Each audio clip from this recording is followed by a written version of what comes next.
मेहरबानी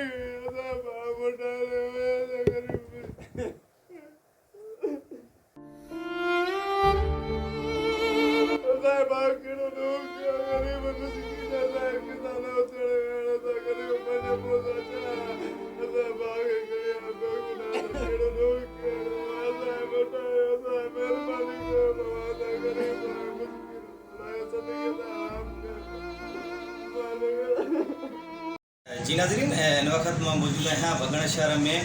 गुजरल रात वगण शहर वासी नौजवान आमिर अली मरखंड वलद मोहम्मद खान मरखंड औरताणे आवाज़ ते हिरखिजी अगवा थी वियो आहे। संदन वारसन जो वगण शहर में मेन चौंक ते जो पास एहतिजाजी धरणो आहे। अचो त वारसन सां ॻाल्हि ॿोल कयूं त संदन जो छा चवणु आहे। असां ॿिए ॾींहुं सोचींदा आहियूं त असां छा कयूं छा न कयूं। असां ग़रीब माण्हू, असां मिसकिन, असां सभिनि खे अपील था कयूं, जेके बि आहिनि वॾा ऑफिसर सरबराह आहिनि, असां उन्हनि खे अपील था कयूं। असां मिसकिन आहियूं। असांजे भाउ खजी आहे 3 ॾींहं अॼु ॾींहं ताईं लापता आहे। असांखां 30 लख जी घुरी वई आहे, मांग कई वई आहे। असां काॾों आणियूं ग़रीब मिसकिन, असां 30 लख ॾियूं, असांजे खीसे में 30 रुपया कान्हनि, हिननि खे 30 लख काॾों ॾींदासीं। असां ग़रीब आहियूं, महिरबानी करे असांजे भाउ पंहिंजो वापसी मोटाए ॾियो वञे। असां ग़रीब आहियूं, असां मिसकिन, असांखे काॾों ॾींदोसीं।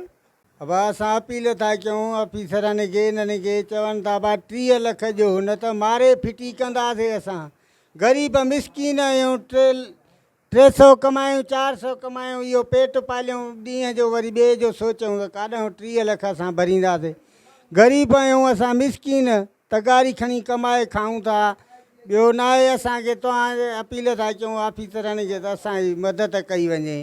असांजे वास्ते असां छोकिरो पंहिंजो मोटाइजो बसि। असांजो कान्हे एतिरो, ग़रीब मिसकिन असां आहियूं। असां वेलो वेहूं वेलो खाऊं, का बि अहिड़ी असांखे न आहे। बसि त तगारी कमायूं, असां काॾों वञूं 30 लख जो असां ॾियूं।